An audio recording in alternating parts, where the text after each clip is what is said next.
and welcome to the first PA Event Camp speaker series. Something new that we have tried to start this new initiative as a way to connect our campers and volunteers with the broader community. And we are excited to have our panel today, Building a Small Business. One more time, I'm going to just say that I'm going to ask our audience members to keep their audio and video on mute and turned off. And then at the end, we can do a little quick reading, but just so we can focus on our panel participants. If you do want to change your view so that you can see the speaker, you can go to your top right corner in Zoom and you can change it to speaker view, and then it will bounce between the individual who is speaking at the time, so you can see them a little bit bigger.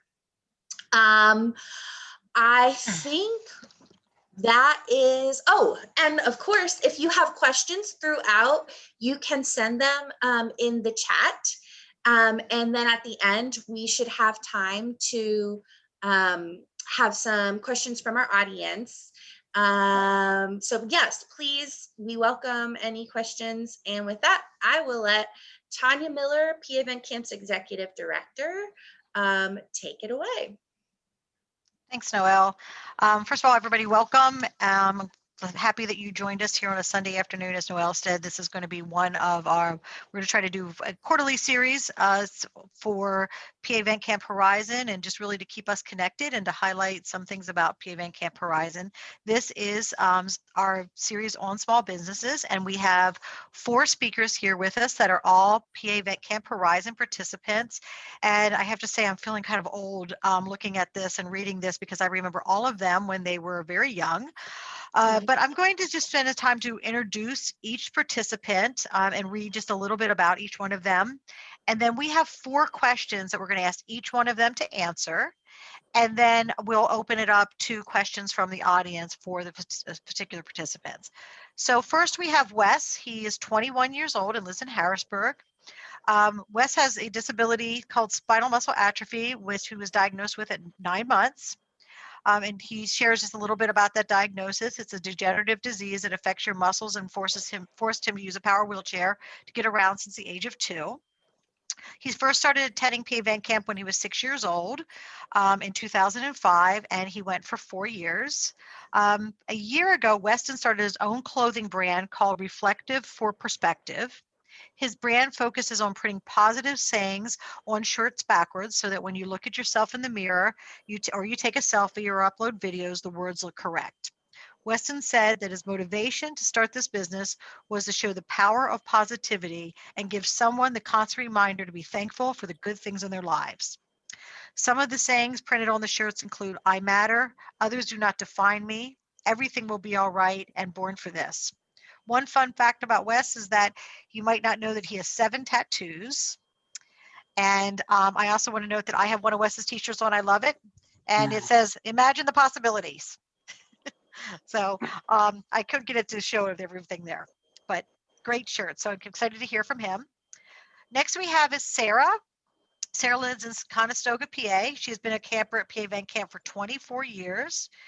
She was only 4 years old when she started coming, and she's loved every single year that she's been going to camp. Sarah sells Color Street nails, which are a sticker that you put on your nail instead of painting them. They typically last about 7 to 10 days with tons of hand washing and other things you might do with your hands. Her goal with this business is to build a network so she can be an inspiration to others in so many different ways. And this business not only gives her an opportunity to learn and earn some side money, but also to pursue her degree in early elementary education. It also allows her to meet a bunch of new people, which really excites her. Those who have gone to camp with Sarah may know this, but she can paint with her mouth. Sarah shared that even though I do not do this often at this point in my life, it's something that she's always enjoyed, and she will always feel like she will enjoy doing it when she gets the chance to do it. So welcome, Sarah. And I can't believe it's been 24 years at camp. Amber is our next panelist, and she recently turned 30 years old. Happy birthday. And she lives in Cecil County, Maryland, on the own level of her parents' home. And Amber has been attending PA Event Camp going on 23 years now, and she has enjoyed literally every moment of it. When I was only 7 years old when I began my event camp journey, and had never been away from her parents before. She said that first year was a bit hard because I cried every night, but during the day we were having so much fun that I didn't have as much time to dwell on missing them. Every year after that, it got easier and easier to leave home. By her teens, it wasn't hard to say goodbye anymore because I was with my second family and I knew that I'd have fun and I'd be safe. Amber's small business is called Broken and Beautiful. Its focus is to primarily share a message of hope within a hurting world, and to change others' perspectives and to see that we're all a little broken, but that's exactly what makes us special. A fun fact about Amber is that she taught herself to read lips because it's something that sometimes she struggles to hear. Uh, I want to say that I have a beautiful piece of Amber's artwork, but it is stuck at my college office right now that I'm not in. So I did ask Amber to maybe have a piece to share when she's talking. And then our final panelist is Mel. Mel is from Scranton, Pennsylvania. Mel was one of the original PA Vet campers, our very, very first year. She No, attended second. second year. Oh, I'm sorry, Mel. Second year. I thought you were from the original first year. Nope. She attended the summer camp for more than she can count. See, we lose track with those many years. And she's attended PA Event Camp Horizons. Mel is an independent consultant for Usborne Books and More. She sells Usborne products via home shows, direct sales, book fairs, and online shows. Mel is a very proud aunt of a niece and nephew. So those are our panelists, and we're so excited that they are joining us today. So we're going to go ahead. The first question that I'm going to ask each of the panelists to answer for us, and we're going to take about 2 minutes to answer each one of these questions, is how did you become interested in your business and how did you start your business? And I'm just going to look at my lineup here. I have Wes first. So Wes, if you want to start and answer those two questions about how you got started and how you became interested in your business. Yeah, so I first became interested by kind of just scrolling on my daily life on Instagram or TikTok or something. Now the kids are on nowadays, but I noticed that whenever people upload videos or take selfies or something, their shirts and brands on their shirts look backwards. So I thought that could be a niche that I could exploit because I don't know who wants to have their words look backwards when they take a picture. I just didn't like the look of that. So I began researching and kind of figured out that I couldn't really find anybody else that was doing this concept. So I kind of just began and I decided I wanted to be like a positive thing. So my initial idea was that someone would sleep, kind of be like a sleepwear shirt, and you would wake up and you would look at yourself in the mirror and it's like something that would start. So, and I began to start my business by just researching and actually found two different companies called Shopify, which hosts like your website for you, and then Printify, which actually like makes the merchandise. So it's all like outsourced. So I actually didn't have to have any startup money to start my business. All I do is just pay a monthly subscription and they take care of all the shipping and everything them like separately. So actually not too hard to launch from the beginning. So I think that was what really helped me like launch my business. Awesome. So no startup money. That's always a great thing to know. Yeah, for sure. And really just your inspiration for wanting to see shirts the right way, huh? Yeah, pretty much as I said in the introduction, just spread positivity and just I think a positive mindset can change your whole outcome of life. So I wanted to spread that message out. That is awesome. Awesome. Yes. Okay, let's jump over to Sarah. I'm just going to follow my list here. Sarah, you want to say how you got started and interested in your business? Yeah, so I started back in the fall. I was actually a 31 consultant before this, and it is very similar to what I do now, except 31 sells bags and organization things, and this is nails. I honestly was having trouble selling 31 because when you buy bags, you can only have a certain amount of bags before you're done. But with Color Street and the nails, uh, your nails are eventually going to give out, and so you want something else. So I tried to just to start something new. With the pandemic, I wasn't able to really go out and get a job. I was working at an elementary school, and so it didn't. When I stopped selling 31, it didn't bother me or it didn't like, affect me as much. But then with the pandemic and going to school but not having a job, I thought I would try something new. So I have I had people that were inviting me to parties and people that were saying you should try this. So I decided after being invited to a party, I reached out to the consultant, and that's pretty much how I got started. So this is not your first business endeavor. No, it is not. And you've decided you were looking at the market and understood that the market was changing and wasn't supporting the first business endeavor. So Yes. made that Yes. smart entrepreneurial move. Good for you. That's Yep. awesome. And I will say, I know that you have an interest in it because Yes. I know that Sarah has had her nails painted at camp every year that she's been at camp, at least once. Yep. So that's right up your alley. Yes, it is. And if Awesome. you don't have to paint them, you just put a sticker on and it stays. Hey, it saves salon money. You don't have to go to the salon, and that saves money for a lot of people. There you go. So it's a cost savings too. Good. Yep. And now, right now in the pandemic, a safety savings because you can do it at home. That's right. Awesome. Okay, let's jump over to Amber. Amber, you want to tell us a little bit about how you got interested in your business and how you started it? Yeah, so it was kind of an accident how it started. It was 2019 in probably November, and it was cold outside, and you guys emailed me. You know that I don't do well in the cold. So I wasn't able to go outside, and I was getting a little crazy being inside all the time. So I started looking up things to make, and I saw that you can make alcohol in art was last. And so I was like, hey, let's do it just for fun. And I did it. And I've always been very creative. I love that color. I love that paint. I love all that stuff. And when I told my aide how to do it turned out really well. And I thought, you know what? We should do this. We should sell this. And then one day I was making it, and the glass broke. And my assistant said, "Oh no, we shouldn't use that."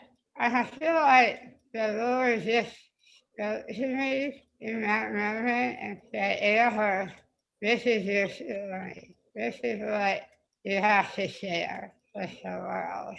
And so then I started breaking the glass, and as a message of hope that it doesn't matter how broken you are, you're still beautiful. It's not amazing. And so that was how it started. And then from there, I got more and more creative and started acting. I acted photography, and now I'm doing resin and some skincare products, and so from there, it just kind of expanded. So, like so many artists and accidental entrepreneurs, an accident really spurred you to the creativity and the theme of your business. So that's very cool. Yeah. See, We always have to be careful what we label accidents. Right. Right. Yeah. Yeah. There's no accident. No accident. Awesome. Thank you, Amber. So let's go to Mel. Mel, you want to tell us how you got interested in your business and how you got started? Of course. I was invited to several Usborne book parties from my sister and other friends, and it's just like having other business parties on Facebook.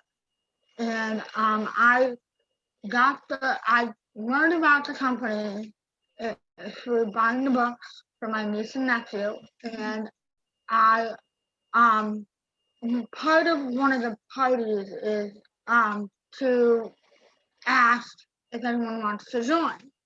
So the consultant who was working the party put out the post, and I was like, you know what? I have nothing better to do, and I'm kind of bored. So I love books. I love to read, and the quality of Usborne books is amazing. Um, my niece and nephew, 3.5 and 1.5, are not very gentle with their toys yet. So seeing how the book held up to kind of rough handling, I was like, you know what, this is it. I tried direct selling before in Avon, and that was a disaster. But this, I signed up under the consultant that did my sister's parties, and I actually made money on it a couple months. I will have been doing it a year in early May. Great, Mel. So you combined a passion. Sorry, I'm getting a little feedback there. You combined a passion, and you also had some experience as an entrepreneur before with Avon. So you knew a little bit about what to do in the business world of it. So that's great. So two of you have, this is your second business, and we also got some great businesses that started off with passion and started off with the fact that you wanted to make a difference in the world. So thank you all for sharing how you got started. Now we're going to kind of go through and look from a different perspective, and I'm going to ask you what kind of obstacles in your business you've had to overcome or that you faced and how you've dealt with them. So we'll start again with Wes. If you want to share what type of obstacles you faced and how you've overcome them. Yeah, so kind of like you said, I'm like the other two panelists. This is my first time starting a business or anything like that. So I guess the biggest obstacle was just the initial research and how to register it and to the state and everything like that. And just, I don't know how to do it right because I wanted to launch it right and I wanted to launch it so that anyone in the country could order a shirt. So that's kind of like the biggest obstacle I faced at the beginning. And another one I would say is probably the design itself, like learning how to do graphic design, because I actually designed that shirt myself. The first design that we went out with, I designed myself. So I had to learn how to do that, and from help of some other people also, but just learning that kind of side of the business and just how to make the design look the way I wanted it to look. So those are all big things. So not only were you learning the business side of it, you were learning the creative side of it too. So you were figuring out how to really to be an artist at the same time learning the business. Yeah, kind of just like a sole operation at the beginning, but now I have some more people that help me with designs and things like that. But at the beginning, it was a challenge to do all the components. So now you have staff. I don't technically have staff, but I have people that I outsource to that will do my designs for me. So you can call them staff. That's okay. They're your people. You got people. Yeah, my people. Yeah. That's great. Wow, learning two different sides of that. Okay, so let's jump over. Sarah, what's the obstacle that you had overcome? So I deal a lot with procrastination in everything in life. not just my business, but it translates into my business. And if you don't stay on top of things and you don't um, respond to customers or whatever, they will go somewhere else, because I am with a business that, it's not just mine. So there is a bunch of consultants out there. And honestly, that was part of my problem with 31. Not all, but that was part of it. And so no, I did deal, and honestly still do somewhat deal with that with Color Street, but I try my best to use like a calendar and things like that to stay on top of it to the best of my ability. But it's a obstacle that I wouldn't say I've completely overcame, but I'm working really hard on it. So Sarah, it's great that, we all have those things that are a challenge for us, and you recognizing it and saying, okay, I know I need to face this because it's one of the things that get me, is a great way to grow your business and to grow personally. And it's okay that you haven't already conquered it. It's always a work in progress. That's life. Yep. You didn't procrastinate getting here today, though. You were on time. I tried my best. Okay, Amber, how about you? What obstacle would you say you overcame? Um, I think it's pretty obvious that I'm different, basically, that, I'm disabled, and it's really sad because I feel like there's a lot of stigma around disabled people. There's this mentality that if you're so disabled, then you must be mentally disabled too. And you're not capable of achieving anything. And it's sad, but that has been my experience with this social world, And so I have tried to really push past those obstacles to prove myself.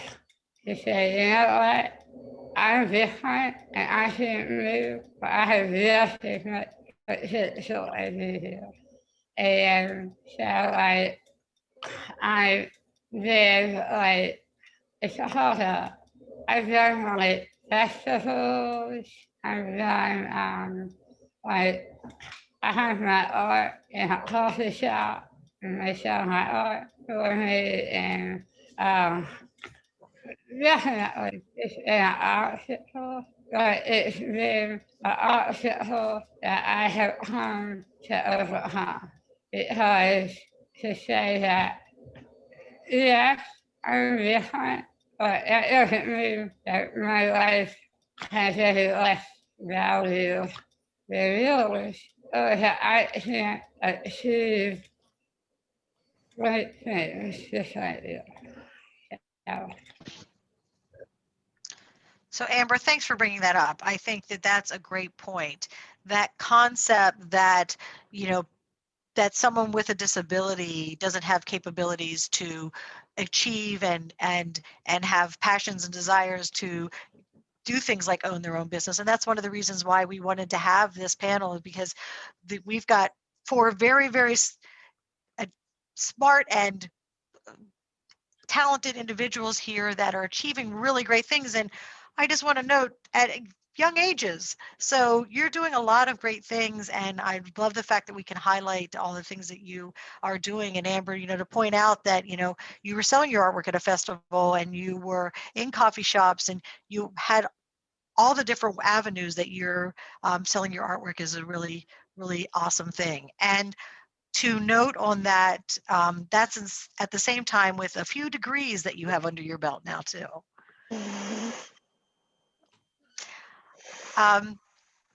So Mel, tell us what obstacles that you had to overcome. Very similar to what Sarah had to say. we are two peas in a pod.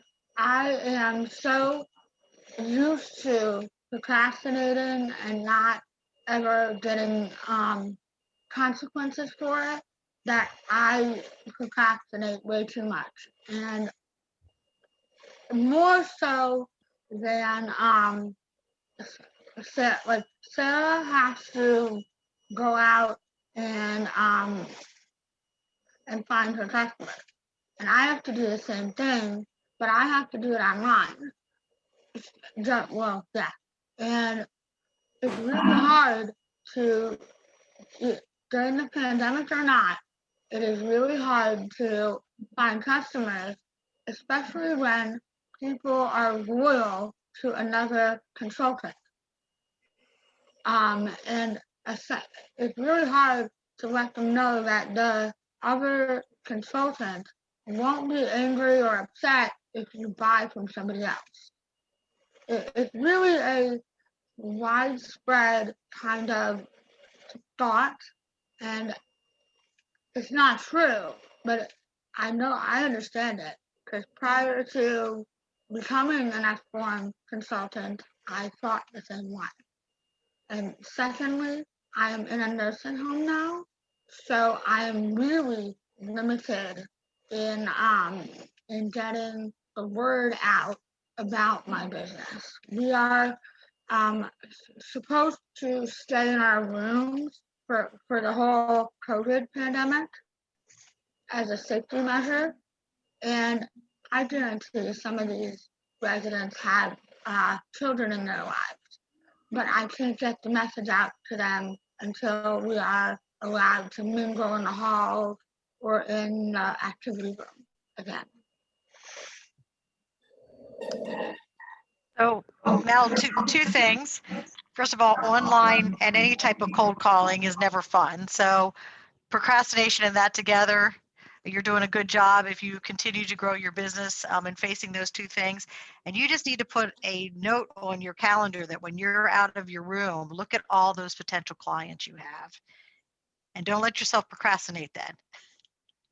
Maybe Sarah can remind you. Keep each other going. Okay, we're going to do one more question and then we are going, I'm sorry, two more questions. And then we are going to open it up to questions from the audience. So start to think about other things that you want to know. We've kind of answered some of this already, but we'll still go down the list. If you could just tell us how you promote your business and what's been most successful for you with promoting your business. I know we've kind of answered that, but we'll go down quickly. So Wes, do you want to share with everybody about how you promote your business? Yeah, sure. So I would say primarily is on social media, which is everything nowadays. So lots of social media promotion. But one successful thing that I've done is a lot of email marketing. So basically just sending emails out to either like celebrities or more famous people. And I've actually gotten a couple like shirts in the hands of some well-known people. So that promotion has done good for me. So I like the email aspect of promoting because it's pretty much direct and you know it's going right to the person. Okay, so you have to tell everybody, who's the most famous person wearing one of your shirts? I mean, there's no one like huge that people would know, but just like some people in the entertainment industry and I don't know, some artists like musicians and magicians. That's actually pretty funny. Musicians and magicians, but yeah. Very Yeah. cool. Yeah, whenever they go live on Instagram or something like that, they can wear my shirt and it looks correct for them. So yeah. It's awesome. Yeah. Great ideas on how to promote your business. Thanks. Okay, let's go. Sarah, about you. How do you best promote your business? Facebook is my main platform. I have a VIP group that I try to post pretty regularly on it. Right now it's mostly about the sales and the promotions, but I'd like to try to not just do that so that I'm not the pushy type of salesperson, but post about my life as well. But that is pretty much where I promote everything. And I'm always looking for new people. It's called Sarah's Splendid Nails. And it's a VIP group that I can welcome you into if you request or whatever.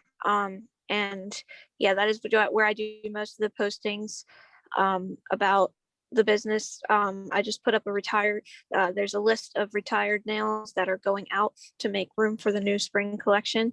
So I put up that, and anytime there's new ones for Color Street, they always have restocks every day. So I try to post the restocks. Again, I said try. And so yeah, that's mainly where I do it, on Facebook. Great. So you try to post a lot every day on that Facebook page. Good. Yes. Excellent. Those Facebook groups are a great way to promote a business. Yes. So, Yep. so Amber, how about you? How do you promote your business? I primarily Facebook myself. I try to do Instagram, but it's not easy to do Instagram when you don't have a cell phone. I don't have a cell phone. I have a tablet. So I had to use like a lot of loopholes to post on Insta, and like I do that sometimes. And I also a lot of word of mouth, just like, hey, how are ya? Oh, I have a small business. Here's my card. Check it out. I can deal custom stuff or whatever. And so, yeah. Amber, have you seen any? I know I have some friends who are artists who have done some online art shows and stuff. I know you said you were at festivals and stuff, and some of those things have gone online. Have you Yeah. seen any of them or done any of those? Yeah, I've done some of those. Yeah. And now that I have my book, I recently published my autobiography. And so really the point of that is to expand the whole business, to include books and art and every aspect of life. So that book gets people to look at my business too. So Noelle is posting here. No big deal. We just kind of dropped it. Oh yeah, and that silly book I just published. No big deal. I just published a book. What is the name of your books, Amber? Since you're just dropping that you published a book. The name of my book is Broken and Beautiful. Broken and Beautiful. Awesome. And that can be found on your website? Yes, ma'am. Okay. Is it going to hit Amazon anytime soon? It is on Amazon. There you go. On Amazon. Broken and Beautiful. It's, Buy Amber's book. It's also at Barnes and Noble. And in Barnes and Nobles. Yeah. Wow. Hobos also. So, yeah. I'm guessing there's going to be a few purchases of that book after this panel. So that is awesome. I can do that. Yeah. Okay, Mel, how do you promote your business? You're on mute, Mel. Somebody muted Mel.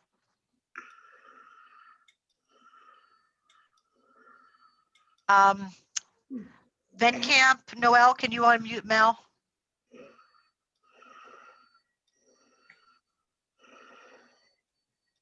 Shit.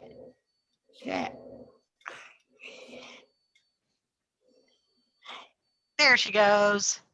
Sorry. That's okay. It's the world we live in. You're on mute. You're on mute. I promote on Facebook.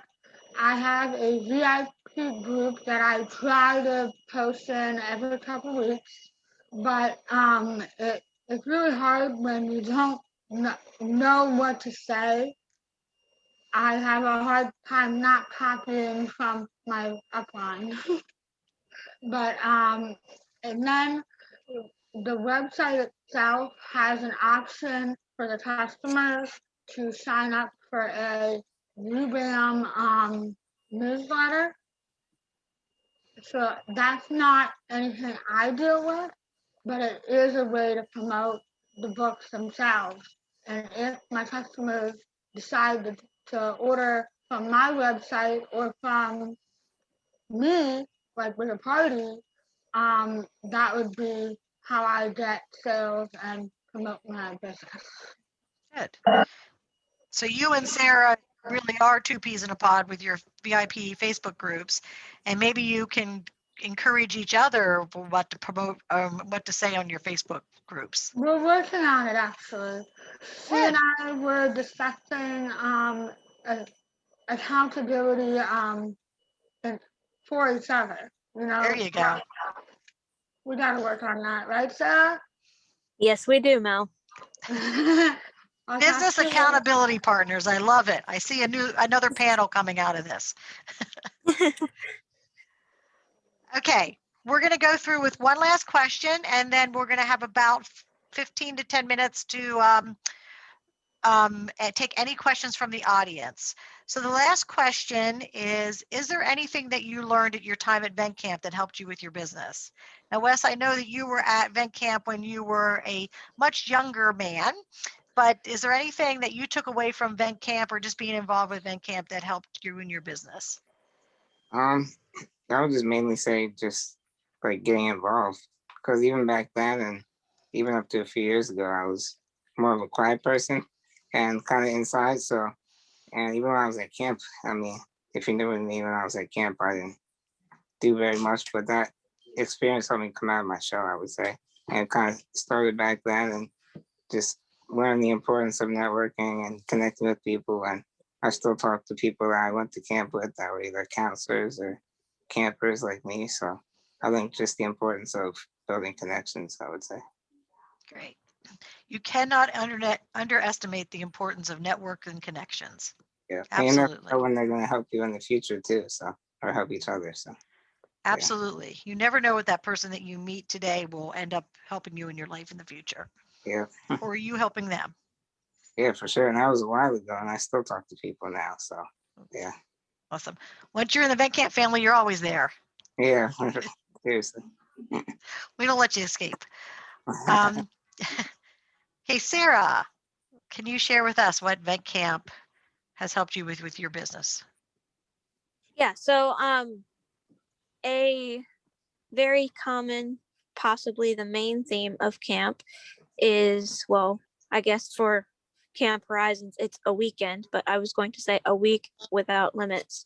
And there is a lot of people who are set in a corner and said that, are told that, you know, they can only do so much.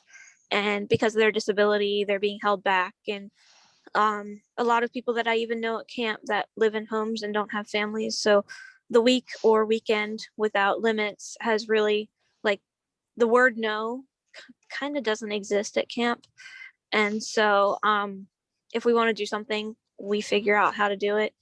And that's also kind of how I was raised. I have a dad who, from the time that he was told that he has a daughter with where paralysis up to my shoulders and things like that, he was always he always said that I'm going to do many things. And that is how I was raised. I was not raised to allow my disability to get in the way. I was not raised to sit in a corner and pity myself. That doesn't mean I don't struggle from time to time. That doesn't mean that I don't wonder why sometimes, but I was not raised to allow my disability to get in the way, and camp just emphasized that with the week or weekend that I was involved. So that has taught me a lot. Thank you. Yes. We a lot of times create our own boundaries and our own limits.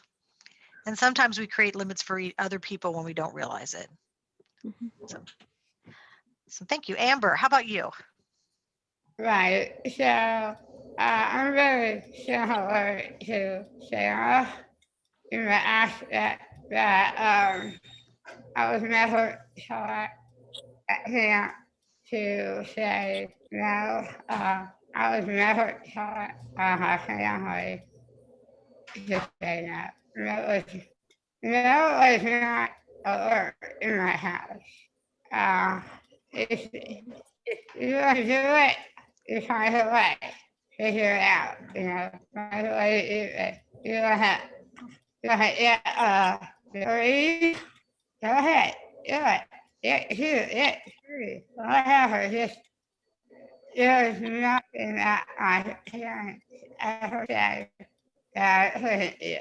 I might do it a little different, but it never, my parents always instilled in me from a young age that you can do anything to set your mind to. And uh, and I'm very thankful for that. And yeah, so and my father is a businessman also, and he's always taught me that work hard, the harder, whatever you do, give it everything you have, and it will succeed if you give it all you have. So, So I think the lesson here is let's take that week or weekend without limits and make it a life without limits. exactly, yeah. I think, Wes, we need some shirts with that saying on it. Yeah, man. Yeah, right. For sure. So Mel, how about you? What has camp helped you with starting your business, and what lessons you've learned from camp? Well, I sound like a broken record. Both Amber and Sarah hit on one main point, that taking a week or weekend without limits to a life without limits is very hard, but it's possible. And my parents never told me straight up no. They said, I will discourage you from doing things that could be very hard or that you might not be able to do at all, but I'm not going to tell you you can't do it because, and my mom looked at me and laughed. She said, because you're not going to listen anyway. So you might as well have better advice than a straight up no.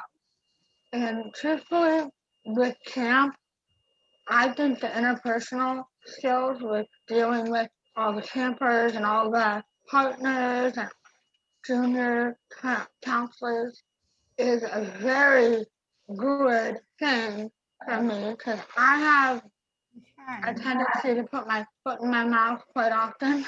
So I feel that dealing with many people is a way to kind of stick my foot in my mouth a little less each consecutive year that I go.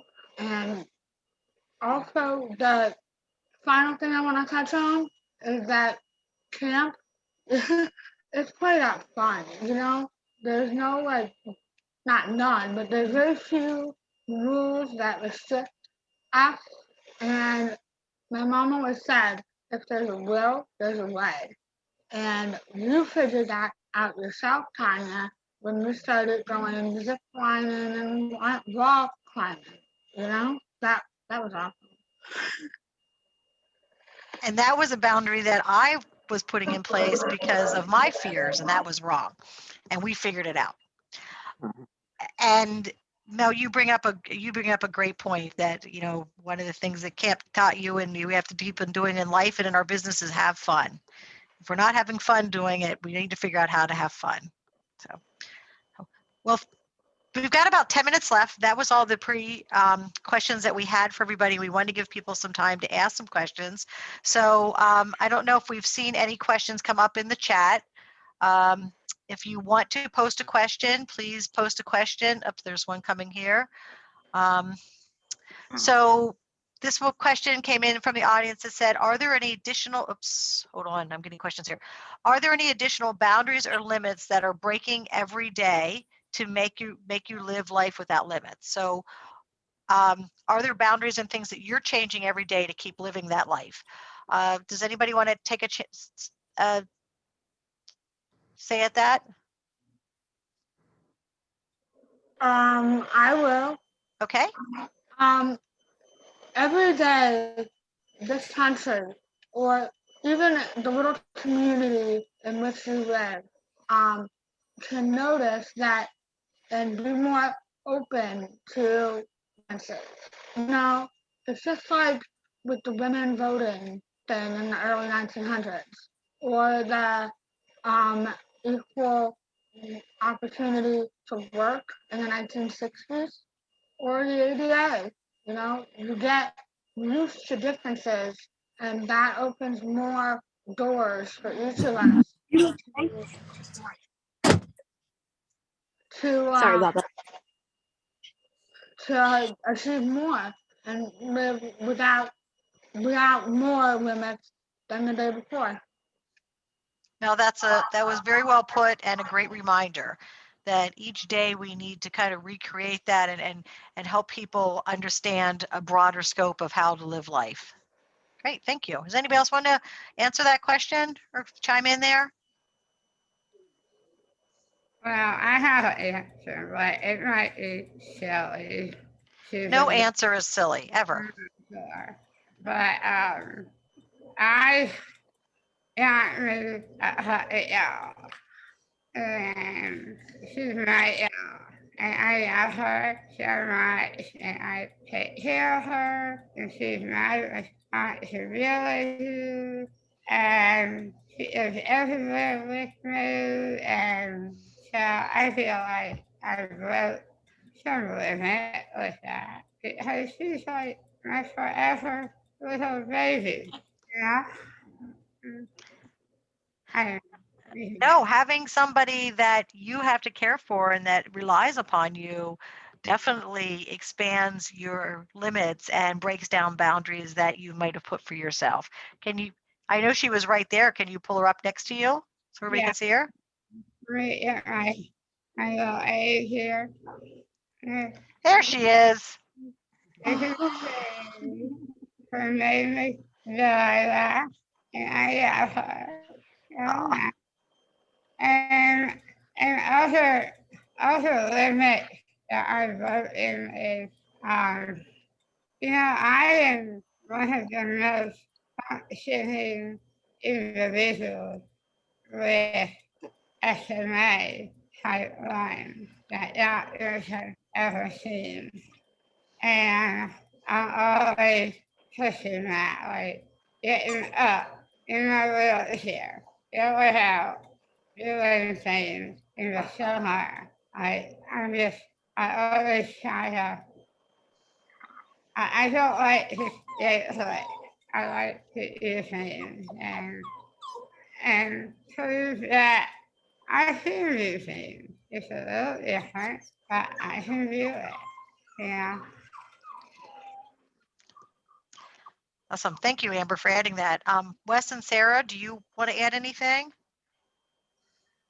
I think just being involved in the community kind of can just break a stigma that people have or a prejudice when they first look at people with disabilities or something like that. So I'd always try to be involved with people in the area and kind of build connections and try and just educate people about. They'll never truly understand what it's like, but if you educate them, they're usually willing to learn and they're actually curious. So the more people that understand what we're going through, like the better it'll be. So Understanding is definitely a path to acceptance. Absolutely. yeah, for sure.